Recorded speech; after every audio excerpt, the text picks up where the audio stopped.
Bonjour à toutes et Bonjour. bonjour à tous. On espère que vous allez bien. Bienvenue dans cette 20e édition des Rendez-vous LEW. Maud et moi-même, on est ravis de faire cette nouvelle édition.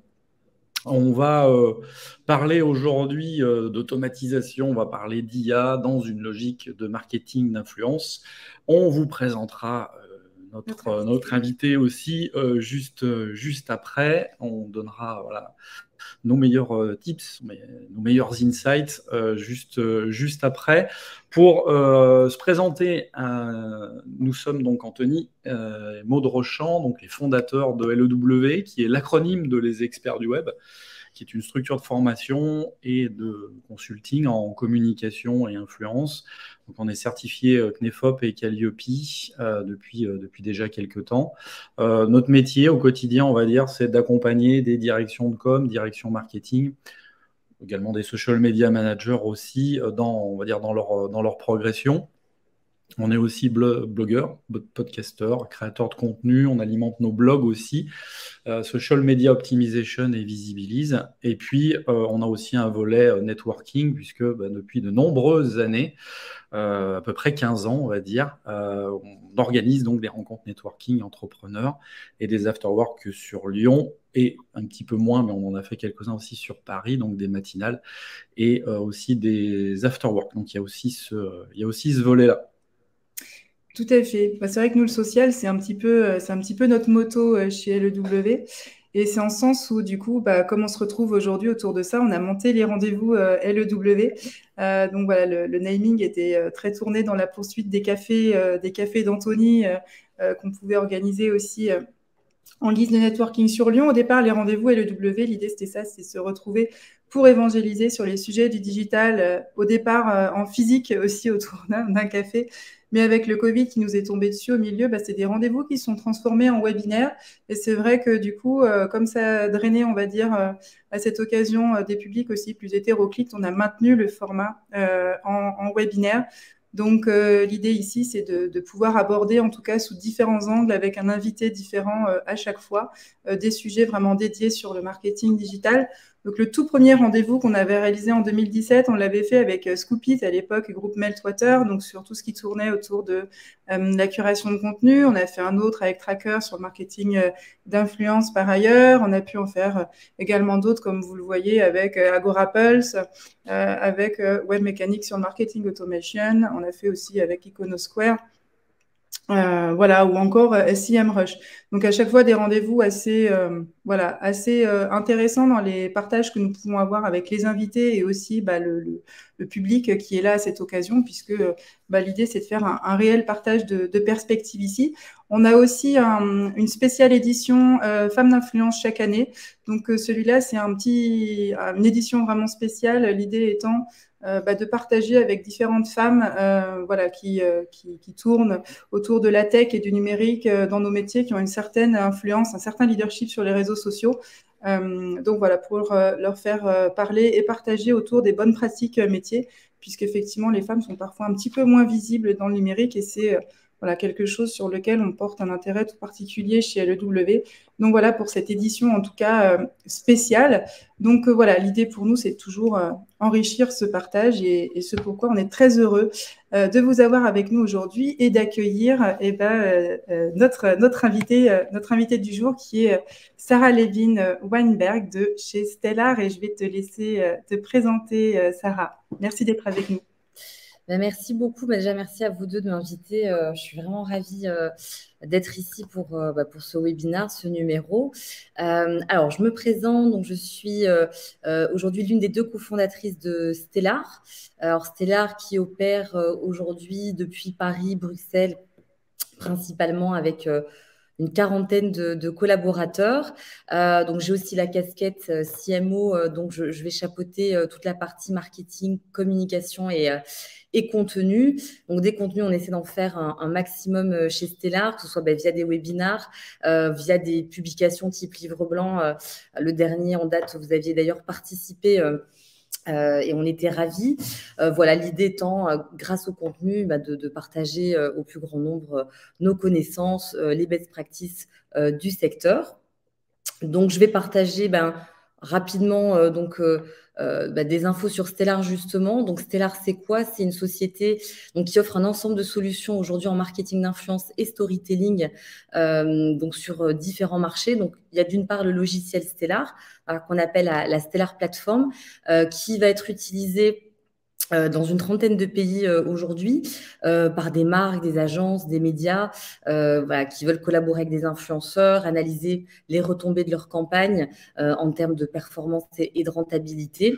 Et puis, on a aussi une agence qui s'appelle l'agence Stellar Lab, qui a été rebrandée il n'y a pas très longtemps, qui va opérer en France et dans le Benelux principalement et qui va monter des dispositifs en influence, mais pas que. C'est pour ça qu'on parle de storytelling au sens large, puisqu'on fait aussi des campagnes social media, RP, on manage quelques talents. Et voilà, l'idée, c'est d'aider les entreprises à rayonner sur les réseaux sociaux. Du coup, pour poursuivre par rapport à ce que tu évoquais tout à l'heure, on va commencer à entrer un petit peu dans le vif de nos sujets ici. Et en tout cas, sur un petit état des lieux introductif ici, on voit que le marketing influence, globalement, c'est un sujet qui est passionnant parce que voilà, il ne cesse, on va dire, d'attiser un petit peu les différents regards et en tout cas de nombreuses réflexions au-delà de ce qu'on peut constater aujourd'hui. On a un marché qui a encore évolué depuis l'année dernière de 29%.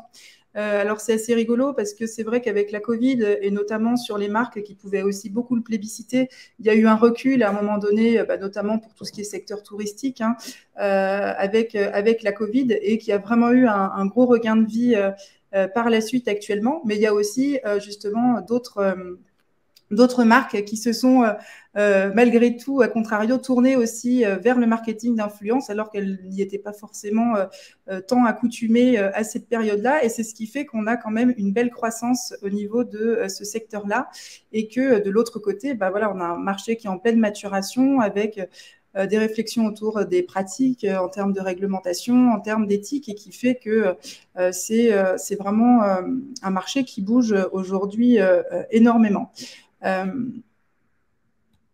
Donc voilà pour ce petit état des lieux ici.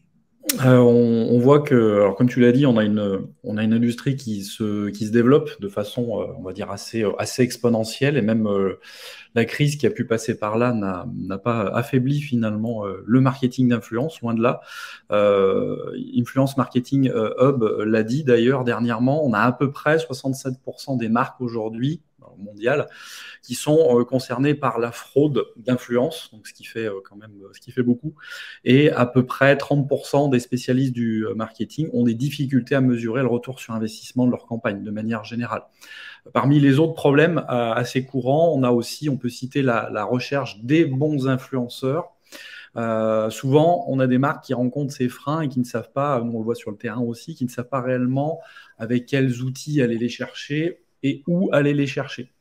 C'est un élément qui est assez important parce que le fait de se tromper d'influenceurs dans la sélection pour une campagne, ça peut avoir un impact réputationnel qui est très dommageable. Et aussi, ce sont des conséquences financières aussi qui peuvent être désastreuses, sans vouloir noircir le tableau.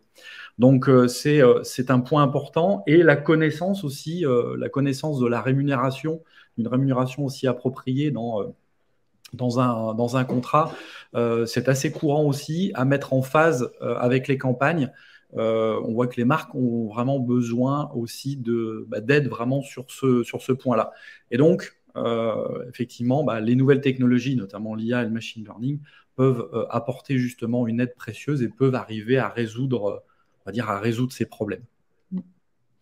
Oui, tout à fait. Et alors, avant de parler justement de résolution de ces problèmes, sur ces défis-là qui sont clairement ceux observés depuis longtemps et tout pays confondu d'ailleurs, on voit que ces défis, ces challenges, ils sont amplifiés par le volume de créateurs de contenu aujourd'hui qu'on va rencontrer. Donc, on est aujourd'hui dans ce qu'on appelle la créateur économie. Je pense que tout le monde a entendu cette expression depuis un petit moment déjà.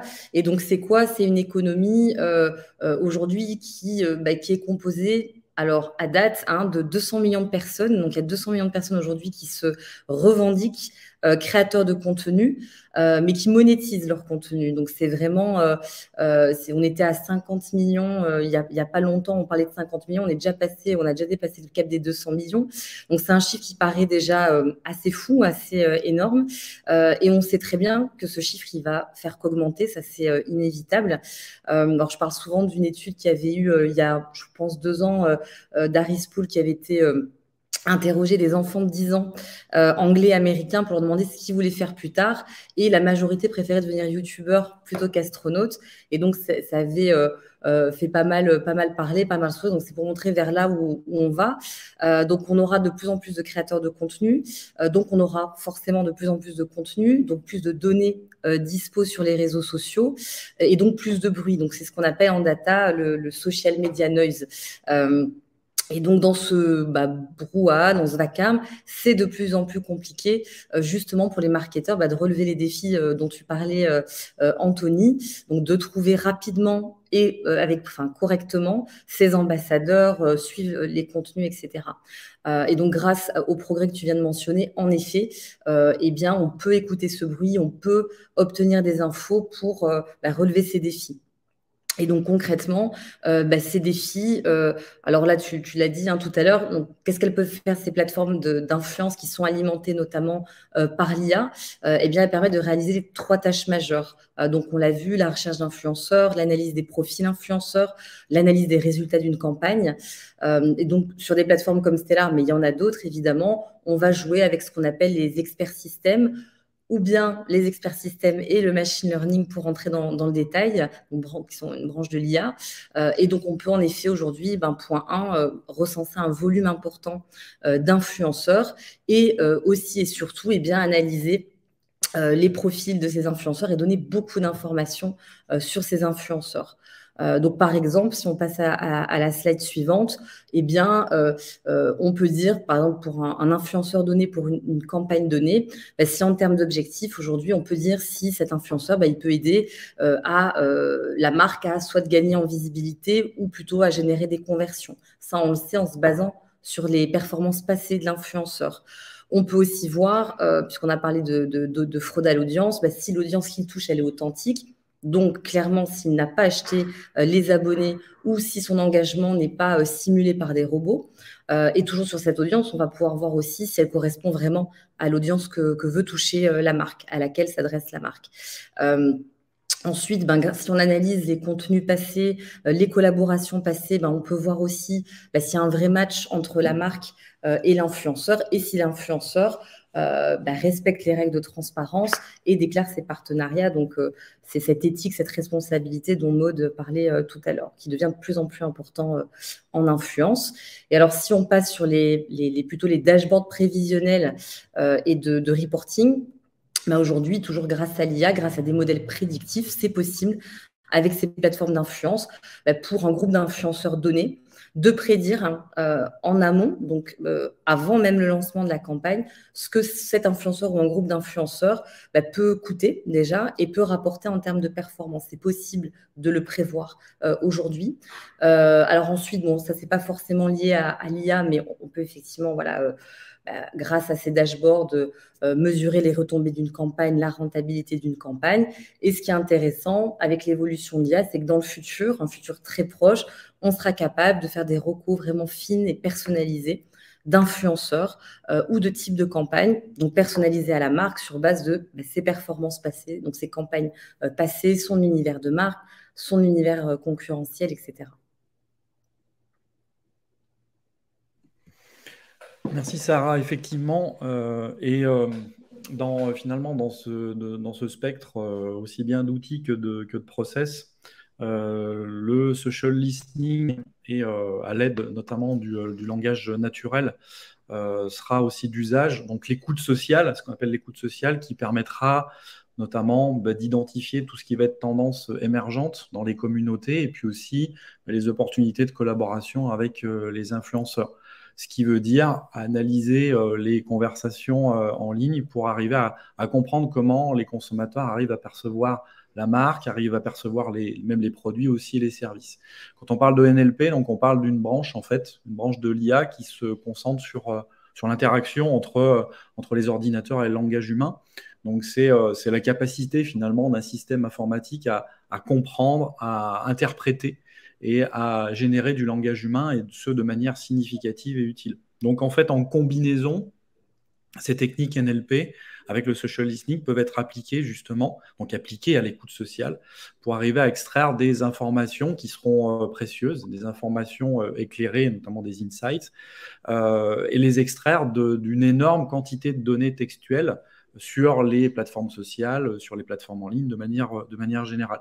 Donc en utilisant en fait les algorithmes NLP, une marque, elle va pouvoir analyser les sentiments. Alors on va les classer en 3 catégories, positifs, négatifs ou neutres, et identifier vraiment les thématiques clés, détecter les tendances émergentes, et puis aussi, ce qui va être important, c'est de pouvoir avoir une compréhension beaucoup plus approfondie du comportement et des préférences aussi des consommateurs. Donc toutes ces informations-là, elles vont pouvoir être ensuite utilisées pour documenter notamment les campagnes de marketing d'influence, pour améliorer aussi par extension l'expérience client, et puis surtout de conduire la prise de décision stratégique. On va être dans une logique vraiment data-driven. D'ailleurs, on utilise, nous, ces process chez LEW, dans nos études de social data et top influenceuse aussi, ce qui peut être totalement adapté pour de la recommandation et aussi de la sélection d'influenceurs. Oui, oui, en effet, donc c'est vraiment des évolutions importantes dont on est à l'écoute en marketing d'influence. Et donc nous, chez Stellar, donc on a voulu intégrer cette analyse des sentiments dans notre plateforme. Et donc concrètement, on a voulu être capable donc d'analyser les réactions des communautés à une campagne d'influence à laquelle ils sont exposés à partir des commentaires que cette communauté fait sur les posts des influenceurs, donc que les abonnés des influenceurs laissent sur les posts publiés. Alors pourquoi on est allé dans cette direction? Parce que c'est le seul moyen aujourd'hui en fait d'expliquer réellement pourquoi une campagne elle a marché ou elle n'a pas marché.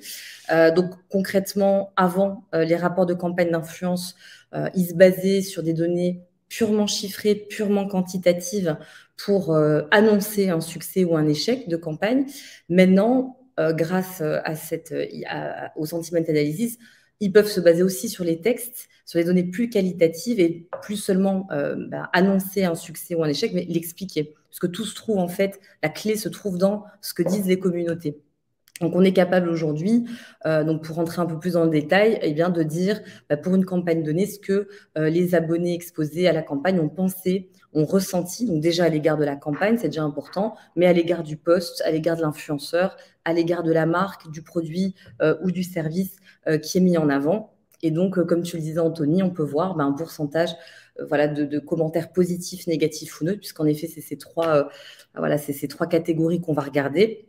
Et grâce à des recherches sémantiques un petit peu plus poussées, dans ces rapports, on peut aussi voir, par exemple, le pourcentage de commentaires et d'ailleurs le détail de ces commentaires positifs envers la marque ou au contraire négatifs. On peut détecter les attentes des abonnés, des communautés vis-à-vis de cette marque, et on peut même détecter des intentions d'achat en utilisant les bons mots-clés, c'est possible. Donc voilà, le futur des rapports d'influence, c'est ça. En fait, c'est vraiment cette capacité de mélanger le quali avec le quanti, de ne plus seulement décrire une campagne, mais mieux l'expliquer. Je pense que c'est vraiment ça qu'attendent aujourd'hui les marketeurs. C'est vraiment ce qui manque en fait au maillon du reporting. Et en plus, on se rend compte, comme tu l'as dit, tu as parlé de consommateurs, que ces rapports, ils sont importants pour les équipes influence, mais ils sont aussi importants pour des équipes produits, pour des équipes customer service. Donc, c'est un ensemble d'équipes au sein d'une entreprise qui peut en bénéficier.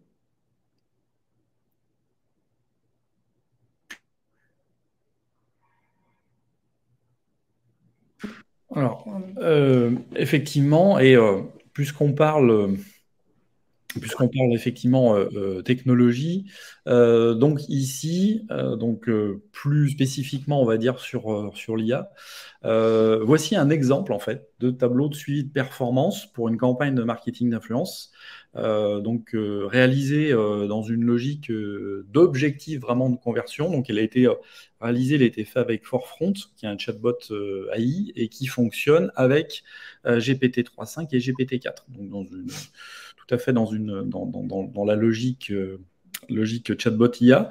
Et tout ça pour montrer que dans ce tableau, on a effectivement des KPI qui sont axés sur la conversion pour, par exemple, ici, mesurer l'efficacité d'une campagne de marketing d'influence et pour générer des résultats commerciaux tangibles. Donc là, le nombre de mentions de marque et le taux d'engagement, par exemple, vont refléter l'impact de la campagne sur la notoriété de la marque et l'engagement aussi des utilisateurs, le trafic aussi vers le site, les ventes générées aussi, tout ce qui en résulte de la campagne, va permettre ici de mesurer l'efficacité pour attirer et convertir des visiteurs en fait en clients. Donc c'est important en fait d'être précis, puisque les KPI en marketing d'influence peuvent être très nombreux.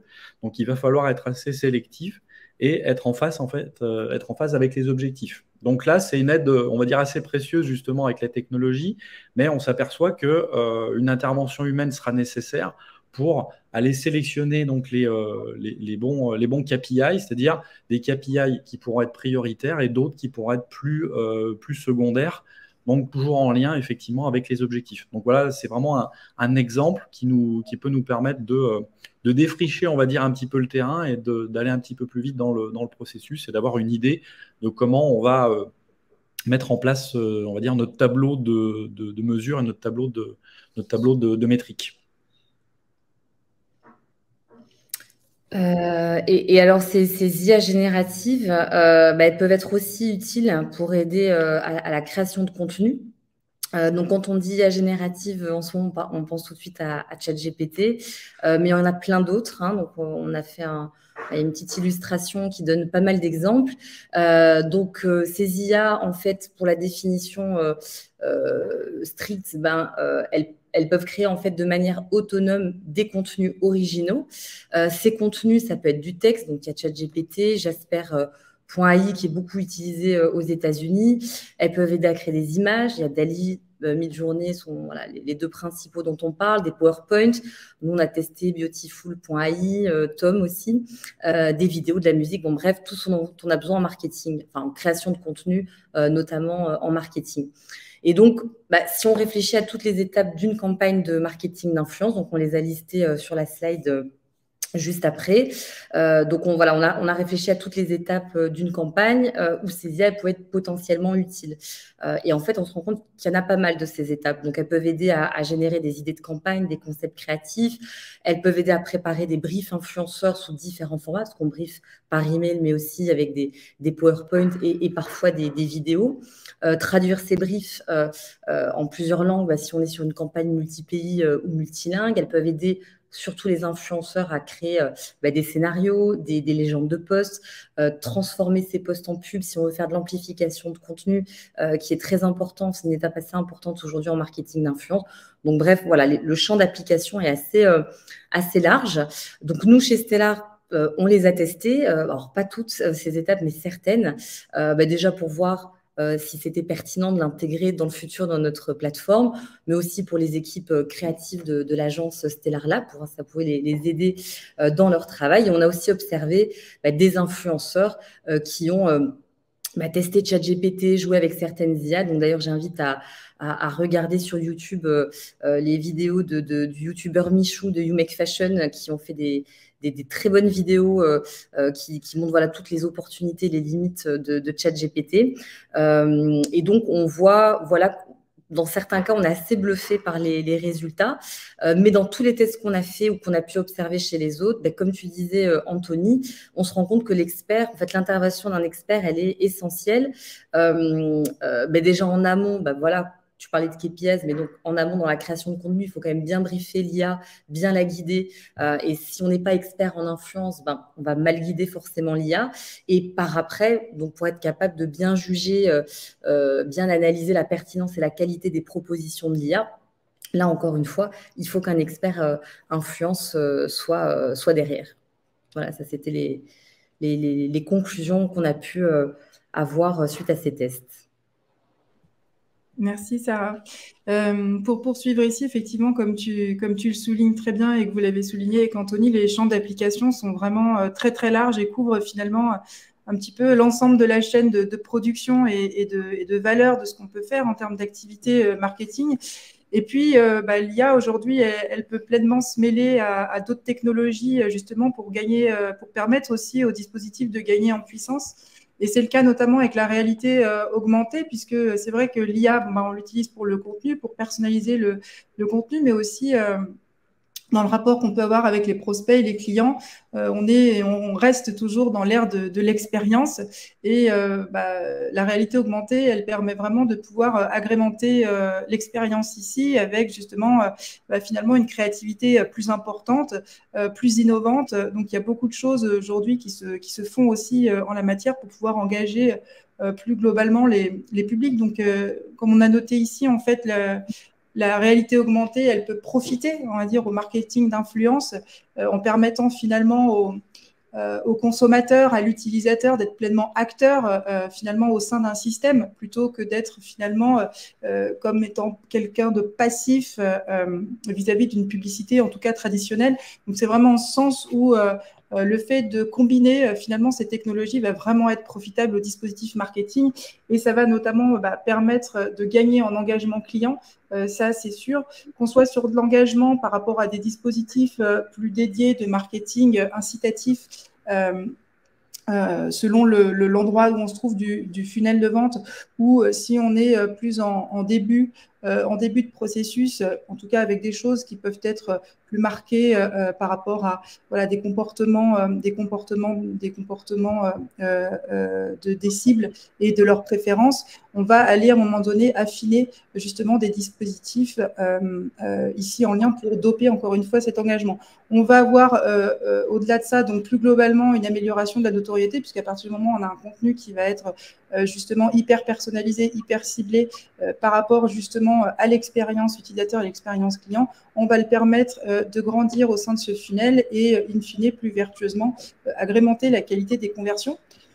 On ne silote pas non plus dans cette logique-là la logique digitale et la logique magasin. Encore une fois, l'expérience est ici sert vraiment de piédestal justement à, on va dire, la transformation de l'interaction client. Et en dernier lieu, eh bien, la réalité augmentée va permettre, au-delà de cette expérience qualitative, de donner plus d'informations sur les produits, soit justement par les dispositifs, soit par la qualité des dispositifs, en tout cas telle qu'elle est proposée sur le plan de la façon dont on structure les informations, soit aussi sur le plan justement plus sensoriel de ce qu'on peut justement proposer ici. Donc, c'est vraiment tout l'intérêt de combiner aujourd'hui la réalité augmentée avec de l'IA pour personnaliser le contenu et stimuler l'engagement des utilisateurs. Donc, c'est vrai qu'à partir du moment où on a des contenus qu'on va qualifier, je dirais ici, de plus sexy, on va vraiment avoir des schémas qui vont être beaucoup plus qualitatifs aujourd'hui pour les audiences. Il faut noter que globalement, pour donner un chiffre, en tout cas, enfin, j'ai pas vu la source, ferme, mais je l'ai vu à plusieurs endroits ici, c'est de dire en tout cas qu'il y a un consensus sur le fait que les publicités en réalité augmentée génèrent globalement 3 fois plus d'engagement que des publicités traditionnelles. Donc, vraiment l'idée d'agrémenter des dispositifs ici, même à base de gaming, où on peut proposer, comme on a pu en voir, que ce soit par exemple dans des choses en lien avec la cosmétique ou pour de l'essayage virtuel. Il y a vraiment beaucoup de choses qui peuvent être mises en place aussi ici pour personnaliser la relation, soit sur du contenu, on va dire, simple, soit vraiment après sur des dispositifs plus complexes sur lesquels gagner en valeur ajoutée dans ce qu'on propose, puisque l'idée, c'est vraiment, par ces technologies, de gagner en valeur ajoutée. En dernier lieu, ce qui fait le lien avec justement la réalité augmentée, on parle de donner de la valeur ajoutée. L'idée, c'est de la donner quel que soit le stade de vie du client. Et c'est en ce sens où on parle, vous avez dû entendre déjà parler de lead nurturing, puisque effectivement, le but, c'est de pouvoir nourrir, comme son nom l'indique, la stratégie marketing et la stratégie d'influence ici de façon efficace. Donc, l'idée, c'est d'avoir bien cartographié le parcours utilisateur et les parcours clients pour pouvoir justement segmenter les choses et de manière à proposer à chaque fois les bons contenus au bon endroit et au bon public. Donc, dans la mesure où vous allez travailler une stratégie d'influence avec différents influenceurs qui vont être OP et complètement en phase par rapport au public que vous allez cibler, avec des contenus qui soient variés et qui soient mis en correspondance, en corrélation avec ce que vivent, ce que préfèrent, là où vivent, voilà, leurs prospects, en fonction des informations que vous avez collectées ou que cela va vous permettre de collecter, vous allez permettre, avec cette stratégie de lead nurturing, d'avoir une stratégie d'influence qui soit d'autant plus efficace. Et c'est aussi en ce sens-là où, encore une fois, les outils de marketing automation, de façon plus large, va vous permettre d'affiner les choses en envoyant justement des messages qui vont être ciblés à vos clients potentiels pour justement, encore une fois, leur permettre d'avancer dans l'entonnoir de vente. Donc, on a vraiment dans l'idée de se dire que les choses sont pleinement adaptées en fonction de ce que vivent à un moment donné les publics auxquels vous vous adressez pour leur permettre de progresser ici. Donc voilà ce que je voulais vous dire par rapport au lead nurturing et de son importance dans la progression que vous pouvez avoir, soit dans l'entonnoir de vente en tant que tel, mais aussi en termes de stratégie de fidélisation au sens large, puisque ça intervient à tous les stades de vie, encore une fois, pour développer votre entreprise. Et à partir du moment où, au-delà d'outils d'identification pure ou de matching d'influenceurs, etc., vous avez des bons outils comme des Customer Experience Management ou des CRM qui soient bien connectés pour vous permettre d'identifier ces informations, vous allez d'autant mieux travailler derrière vos dispositifs d'influence par rapport à tout ça. Parfait, merci. Merci beaucoup. On arrive en fin de course, ça va vite, ça va très très vite. On arrive, c'est le moment des questions-réponses. Donc, si vous avez des questions, ne soyez pas timides, vous pouvez les poser dès maintenant. On pourrait même les poser après coup avec le hashtag rendez-vous LEW, RDV-LEW. Si vous avez des questions à poser à Sarah ou à nous-mêmes, n'hésitez pas à le faire dès maintenant. En attendant, moi, on avait juste une petite question pour toi, Sarah. C'était de voir un petit peu ta vision. Quelle est pour toi, ta vision à quelques années, on va dire, sur l'évolution du marketing d'influence, de manière générale, avec ou sans la tech, hein, d'ailleurs. Oui. Alors, déjà avec la tech, bon, je ne vais pas tout répéter de ce qui a été dit, mais juste pour résumer, bon, on voit clairement que l'IA, le machine learning, ils vont clairement impacter nos outils, que ce soit dans la recherche d'influenceurs, dans les modèles prédictifs, dans les reportings qui seront améliorés. Alors, et aussi, voilà, les IA génératives vont aider dans la création de concepts créatifs, de campagnes, de contenu. Donc, ils vont libérer du temps, nous faire gagner du temps, gagner en productivité, nous inspirer. Donc, ça, c'est certain. Mais on remarque aussi, côté tech, que le social commerce et l'affiliation jouent un rôle de plus en plus important dans les stratégies d'influence aujourd'hui. Donc, la mesure des données relatives aux ventes, aux conversions en général, est de plus en plus importante, en fait, pour nos clients. Donc, ça va aussi pas mal impacter les développements des techs d'influence. Il y en a déjà d'ailleurs, il y a pas mal d'avancées à ce niveau-là. Et alors, si on sort de la tech, alors à quelques années, je ne sais pas ce que vaudra ma parole aujourd'hui, en 2023. Mais ce qui est important de savoir, et ça a toujours été le cas, c'est que le futur du marketing d'influence, il est lié, il est fortement lié au futur des réseaux sociaux, en fait, des plateformes sur lesquelles les campagnes, elles sont lancées.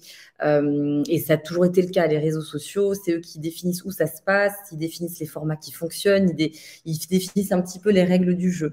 Donc, dès qu'il y a un nouveau réseau social, les marketeurs doivent s'adapter. Dès qu'il y a un nouveau format, on doit s'adapter. Des nouvelles métriques, on doit les maîtriser. Donc ça, c'est la réalité. Et en effet, il y a des réseaux sociaux qui viennent et qui s'en vont. Alors TikTok, Twitter, ils vont pas disparaître, mais ils sont quand même un petit peu dans la tourmente dans certains pays. On entend que Meta est en train de lancer un prochain réseau social. LinkedIn, on parlait d'influence B2B. Maintenant, on voit il y a aussi pas mal d'influence B2C qui se lancent aussi dessus. Et puis, il y a les autres univers autres que les réseaux sociaux. Donc, ça aussi, on en a déjà parlé dans notre dernier livre blanc, et c'est une réalité, c'est des univers de gaming, hein, les univers du Web 2, les univers Web 3 décentralisés, qui attirent de plus en plus de marques. Alors, l'influence marketing n'est pas encore très mature sur ces univers-là. En tout cas, il y a beaucoup de choses encore à faire, mais c'est peut-être ça aussi le futur du marketing d'influence, ne pas exister que sur les réseaux sociaux, mais dans tous les univers possibles et imaginables. Donc ça, je pense que ça va être important dans le futur. Voilà. Et puis aussi le futur, donc Maud, elle l'a dit tout à l'heure, il est aussi lié à la confiance que les gens peuvent avoir envers les influenceurs. Donc cette éthique, cette intégrité, cette authenticité, c'est en fait ce qui fait tenir le marketing d'influence, que le jour où ça disparaît, il n'y a plus de marketing d'influence. Et c'est pour ça qu'aussi dans le futur, je pense que tout ce qui va être régulation, réglementation, législation va encore fortement évoluer. Donc on est très bien parti en France, mais il y a beaucoup de pays où ça ne se passe pas encore suffisamment. Et donc c'est vers là que ça ira, en tout cas pour que ça évolue positivement, selon moi. Oui, effectivement. Tu parlais du social commerce tout à l'heure aussi. C'est on va dire, c'est une tendance montante, une tendance alors qui s'est affirmée, parce qu'on en parle déjà depuis 2016, qui effectivement, notamment avec le live shopping, live commerce, live shopping, qui on va dire est en pleine évolution. Hein, quand on voit qu'en Asie, ça représente déjà 10 à 20% des ventes sur le e-commerce. Nous, on devrait y arriver d'ici 2025-2026, je crois. Mais moi, c'est effectivement, c'est avec ça qu'il faudra effectivement compter, cette convergence du social et du e-commerce. Ouais. Tout à fait. Donc, merci pour cette vision. Merci beaucoup. On n'a pas d'autres questions. Alors, il y en aura peut-être à rebours après sur Twitter avec le rendez-vous et le W. Faut pas hésiter. On va clôturer ce 20e rendez-vous et le W. Merci beaucoup de nous avoir suivis. Merci beaucoup, Sarah, d'avoir été avec nous. Merci à vous pour l'invitation. Merci, avec grand plaisir. On peut retrouver donc il y a le blog Stellar, notamment avec pas mal d'articles très intéressants sur le marketing d'influence de manière générale. Et puis, nous, concernant Social Media Optimization.fr pour notre blog sur le web social et visibilize.com pour l'aspect entrepreneurial et notre média d'aide à la décision pour les entrepreneurs. Et puis pour terminer, on aura le replay de ce rendez-vous qui sera disponible sous quelques jours, sous 48, 72 heures. C'est ça. Par là. Voilà. Donc, merci beaucoup à toutes et à tous. Et puis on se dit à bientôt pour la 21e. À bientôt. Merci. Merci.